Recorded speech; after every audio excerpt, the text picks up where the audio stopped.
Bismillahirrahmanirrahim. Alhamdulillahi Rabbil Alamin. Wassalatu wassalamu ala ashrafil anbiya'i wal mursalin, Sayyidina Muhammad, wa ala alihi wa sahbihi ajma'in. Amma ba'du. Sahabat hati yang dirahmati Allah, dalam kajian kali ini, kita akan menyelami pembahasan tentang tauhid dan pengenalan diri. Sebuah ilmu dasar yang sangat penting dalam perjalanan ruhani seorang hamba.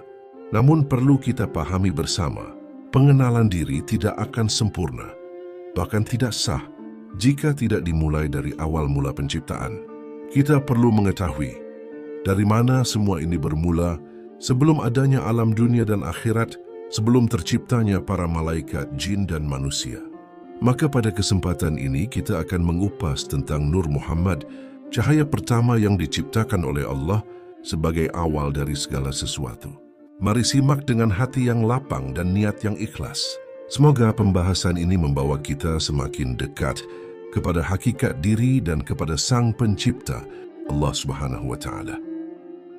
Sebelum ada langit dan bumi, sebelum ada malam dan siang, sebelum ada waktu, tempat, arah dan arah balik, sebelum ada ruh, jasad, malaikat dan manusia, yang ada hanyalah Allah, Zat yang Maha Esa, Maha berdiri sendiri, tidak membutuhkan siapapun dan apapun, tidak ada selainnya. Tidak ada bayangan, tidak ada nama, tidak ada suara. Hanya Zat Allah yang berdiri dalam kesempurnaan mutlak. Ciptaan pertama, nur dari Zatnya. Kemudian Allah berkehendak untuk menciptakan sesuatu yang mengenalnya, karena cintanya ingin dikenal, karena rahmatnya ingin dirasakan. Maka Allah menciptakan nur, cahaya suci, bukan dari bahan apapun, bukan dari tanah, air, api, atau udara, tapi dari nur Zatnya sendiri. Dan cahaya pertama itu adalah Nur Muhammad. Nur Muhammad adalah cahaya pengenal. Nur Muhammad adalah cahaya yang pertama kali mengenal Allah. Ia adalah asal segala ruh. Ia bukan sekadar cahaya, tapi rahmat yang mewakili kesempurnaan penciptaan. Dari nur inilah lalu Allah ciptakan arsy, kursi, langit, bumi, malaikat, jin, manusia dan segala yang ada. Mengapa Allah menciptakan? Karena Dia hendak dikenal. Sebagaimana firman-Nya dalam hadits qudsi, Aku adalah perbendaharaan yang tersembunyi. Lalu aku ingin dikenal, maka aku ciptakan makhluk. Dan makhluk pertama yang mengenalnya adalah Nur Muhammad, cahaya pengenal, cahaya asal, dan cahaya yang menjadi sebab segala penciptaan. Setelah tercipta Nur Muhammad, dengan keindahan cahaya yang agung dan suci, yang memancar dari Zat Allah tanpa perantara, maka untuk pertama kalinya, Nur Muhammad berucap, dengan suara yang lahir dari kedalaman makrifat, dengan keinsafan yang penuh adab dan cinta, Nur Muhammad berkata, Asyhadu an la ilaha illallah. Aku bersaksi tiada Tuhan selain Allah. Itulah ucapan pertama makhluk kepada Khaliknya. Sebuah kesaksian suci dari cahaya pertama untuk Zat yang Maha Awal. Dan Allah yang Maha mencintai, Maha menyambut cinta makhluknya. Menjawab Nur Muhammad dengan firman agung, Wa ashhadu anna Muhammadan Rasulullah. Dan aku pun bersaksi bahwa Muhammad adalah utusanku. Inilah syahadat pertama dalam semesta. Dua kalimat agung yang menjadi dasar penciptaan seluruh alam. Bukan hanya lafaz, tapi ikatan cinta antara pencipta dan makhluknya yang pertama. Inilah yang disebut syahadat tauhid. Maka sejak saat itu, segala sesuatu yang diciptakan dalam bingkai syahadat. Langit dan bumi tercipta dalam kalimat tauhid. Arasy dan kursi berdiri atas saksi cinta itu. Ruh-ruh suci turun membawa kalimat ini sebagai metafizik dasar segala kehidupan. Syahadat bukan hanya kalimat, tapi perjanjian abadi antara makhluk dan Allah. Dan Nur Muhammad adalah yang pertama kali mengikrarkannya. Syahadat bukan hanya pernyataan iman, tapi adalah cahaya dari cinta. Nur Muhammad bersaksi bahwa hanya Allah yang berhak disembah, dan Allah pun bersaksi bahwa Muhammad adalah utusannya. Inilah cermin dari dua arah. Makhluk menuju Tuhan, dan Tuhan membenarkan utusannya. Syahadat ini bukan diciptakan oleh manusia, bukan dimulai dari bumi, tapi bermula dari langit terdalam, dari cahaya yang suci, Sahabat hati yang dirahmati Allah, perlu saya sampaikan dengan penuh kehati-hatian agar jangan sampai kita salah paham dalam memahami pembahasan ini. Ketika dikatakan bahwa Nur Muhammad tercipta dari cahaya Allah, itu bukan berarti Nur Muhammad adalah zat Allah. Bukan berarti Muhammad itu Allah. Bukan berarti Nur Muhammad setara dengan Tuhan. Pemahaman seperti itu adalah keliru dan menyesatkan. Karena dalam tauhid yang benar, zat Allah tidak menyerupai apapun dan tidak bisa disamakan dengan apapun. Cahaya yang diciptakan, bukan zat yang menciptakan. Nur Muhammad adalah makhluk pertama, bukan Tuhan. Ia adalah cahaya ciptaan, bukan cahaya zat. Jika Allah menciptakan cahaya dari dirinya, itu tidak berarti bagian darinya terpisah, karena Allah tidak terbagi, tidak tersusun dan tidak berarah. Nur Muhammad adalah makhluk mulia yang diciptakan dari nur sebagai bentuk kasih sayang dan kehendak Allah, namun tetap dalam batas sebagai hamba, bukan Tuhan. Tauhid tetap di atas segalanya. Dalam ilmu makrifat, tauhid tidak boleh goyah. Cinta kepada Rasulullah tidak boleh mengaburkan bahwa beliau tetap hamba Allah. Sebesar apapun kedudukannya, Rasulullah tidak disembah. Maka ketika kita membahas Nur Muhammad, kita membahas makhluk pertama yang mulia, bukan zat Allah itu sendiri. Walau tidak tersurat dalam Al-Quran, dalam ajaran tasawuf, terutama dari jalur Imam Al-Ghazali, Imam Al-Hakim At-Tirmidzi dan lainnya, diyakini bahwa Nur Muhammad adalah makhluk pertama yang diciptakan Allah. Ini merujuk pada hadis, "Awalu ma khalaqallahu nuri." Awal yang Allah ciptakan adalah cahayaku. Lalu Rasulullah bersabda, dalam hadis sahih riwayat At-Tirmidzi dan Abu Dawud, sesungguhnya yang pertama kali Allah ciptakan adalah Al-Qalam, pena.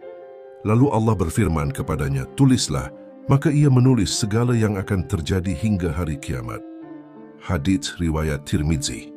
Dari hadis ini, banyak ulama mengatakan bahwa pena, qalam, adalah ciptaan pertama dalam hal penulisan takdir. Maka urutannya menurut sebagian pendapat, qalam, pena, lauh mahfuz, lembaran takdir, air, arsi, langit dan bumi. Dalam hadis sahih, ciptaan pertama adalah pena, Al-Qalam. Dalam tasawuf dan tafsir maknawi, yang pertama diciptakan adalah Nur Muhammad, cahaya, yang darinya tercipta seluruh makhluk, maka semua ini saling melengkapi sesuai tingkatan ilmu. Ilmu syariat menyebut air dan qalam. Ilmu hakikat dan tasawuf menyebut Nur Muhammad. Maka setelah semuanya lengkap diciptakan, langit dan bumi, malam dan siang, takdir ditulis, lauh mahfuz ditetapkan, arsi ditegakkan di atas air. Allah pun menciptakan makhluk yang menjadi khalifahnya di bumi, yaitu Adam alaihissalam. Adam diciptakan dari 4 unsur dasar, yang dalam bahasa para arif disebut sebagai 4 inasar, air, angin, api, dan tanah. Unsur ini mewakili kekuatan dan sifat jasmani manusia. Namun hakikatnya, semua unsur itu berasal dari sumber yang sama, yaitu percikan Nur Muhammad yang telah Allah kehendaki menjadi awal segala kejadian. Setelah jasad Adam selesai dibentuk dari tanah, Allah pun meniupkan ruhnya ke dalam diri Adam, sebagaimana disebut dalam Al-Quran, فَإِذَا سَوَّيْتُهُ وَنَفَخْتُ فِيهِ مِنْ رُوحِي. Maka apabila telah kusempurnakan kejadiannya dan kutiupkan ke dalamnya ruhku. Quran Surah Al-Hijr ayat 29. Maka Adam pun hidup dengan nyawa lahiriah dan juga ruh batiniah, yang dengan ruh itu manusia mampu mengenal, merasa, berfikir dan menyembah Tuhannya. 7 sifat Allah yang tajalli dalam diri Adam. Dengan tiupan ruh itu, maka 7 sifat Allah pun mulai bertajalli, menampakkan diri dalam diri manusia. Qudrat, yaitu kekuasaan. Maka manusia mampu bergerak, berjalan, memutuskan dan bertindak. Iradat, yaitu kehendak. Manusia memiliki niat dan kemauan, ingin makan, ingin tahu, ingin dekat kepada Allah. Ilmu, yaitu pengetahuan. Maka manusia bisa membedakan yang baik dan buruk, tahu arah, tahu hukum, tahu nama-nama. Hayat, yaitu hidup, maka tubuhnya hidup. jiwanya bangkit, dan hatinya merasa sama, yaitu pendengaran. Ia bisa mendengar suara makhluk, juga bisikan batin dari langit. Basar, yaitu penglihatan. Ia melihat dunia dengan mata dan melihat kebenaran dengan hati. Kalam, yaitu kemampuan berkata. Ia berbicara dengan lidah dan berkata dengan hati, menyampaikan ilmu dan juga doa kepada Tuhan.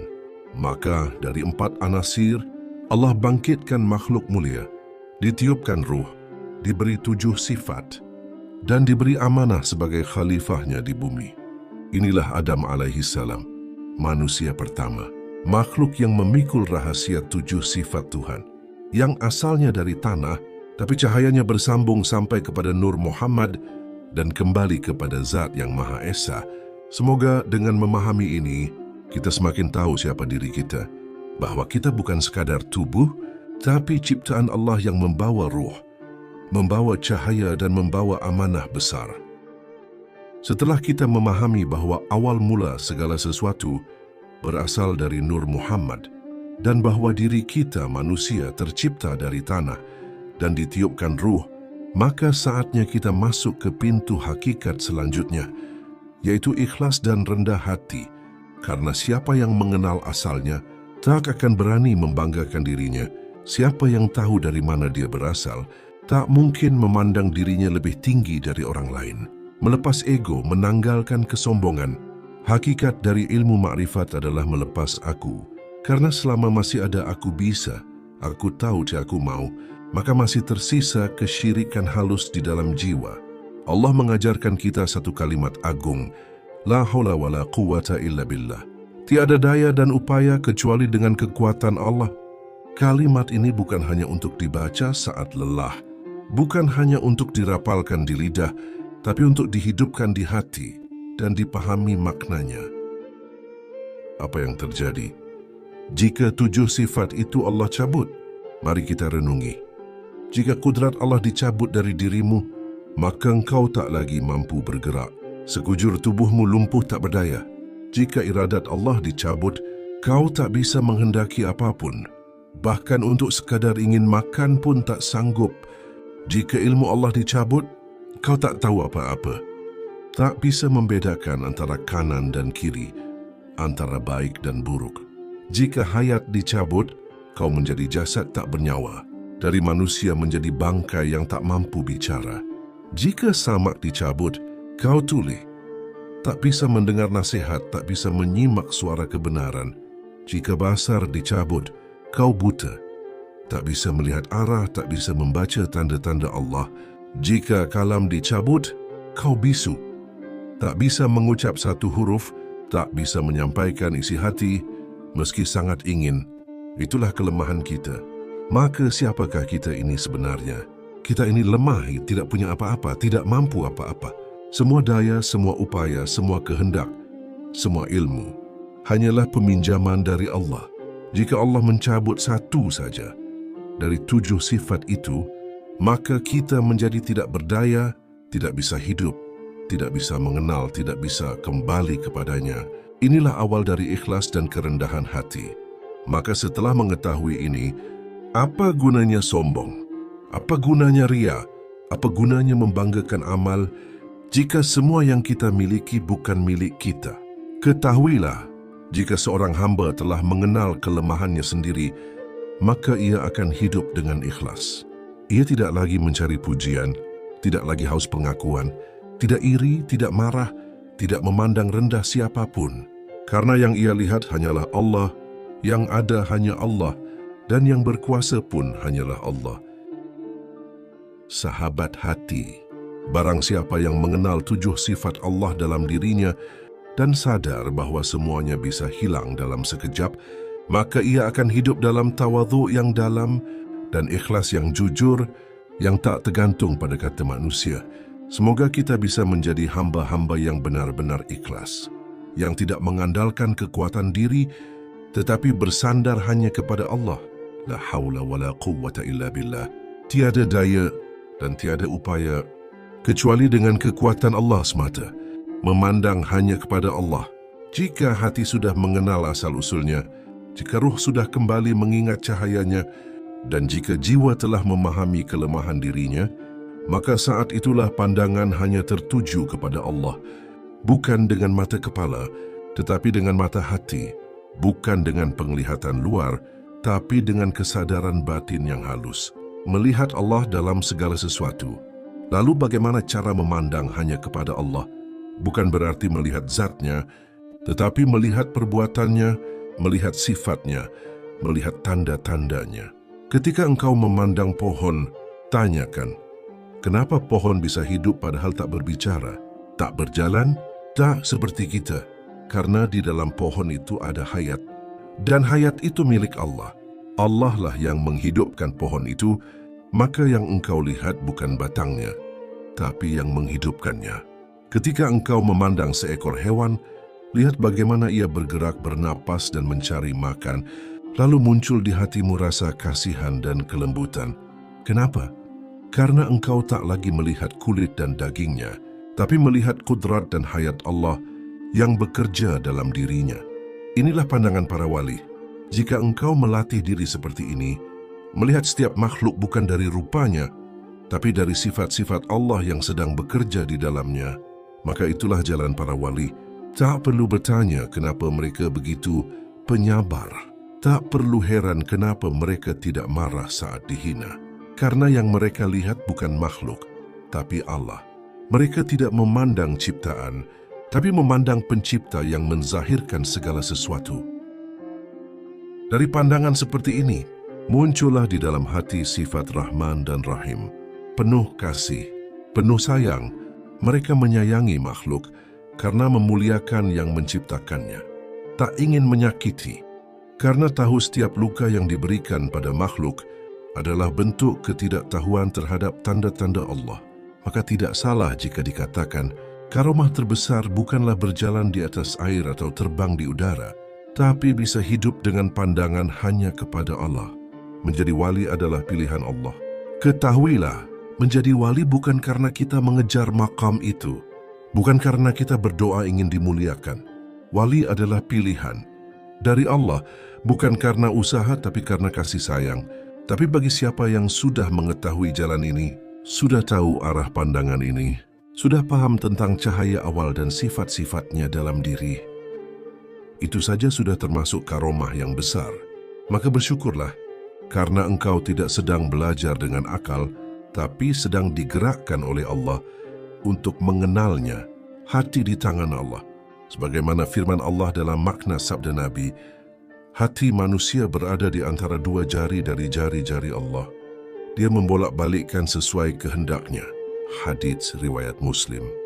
Maka jika hatimu hari ini tersentuh oleh cahaya, itu bukan karena engkau mencarinya, tapi karena Allah sendiri yang memilih membolak-balik hatimu menujunya, sahabat hati. Jangan bangga jika engkau mengerti jalan ini, karena pengertian itu pun milik Allah. Jangan merasa lebih tinggi dari yang belum tahu, karena hati-hati mereka bisa dibolak-balik kapan saja. Tapi rendahkanlah dirimu, syukurilah dengan dalam, karena sekadar mengenal arah ini saja sudah lebih besar dari dunia dan isinya. Semoga kita termasuk golongan yang memandang Allah dalam segala hal, menyayangi karena cintanya, dan hidup dengan tenang dalam pandangan para kekasihnya.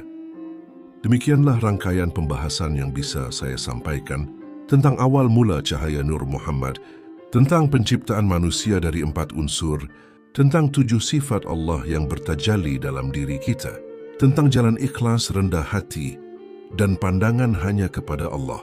Semoga apa yang kita bahas ini tidak hanya menjadi ilmu di kepala, tetapi menjadi cahaya di hati, menuntun kita menuju sikap hidup yang lebih tenang, lebih lapang, dan lebih dekat kepada Allah. Jika ada yang ingin ditanyakan, silakan tinggalkan komentar.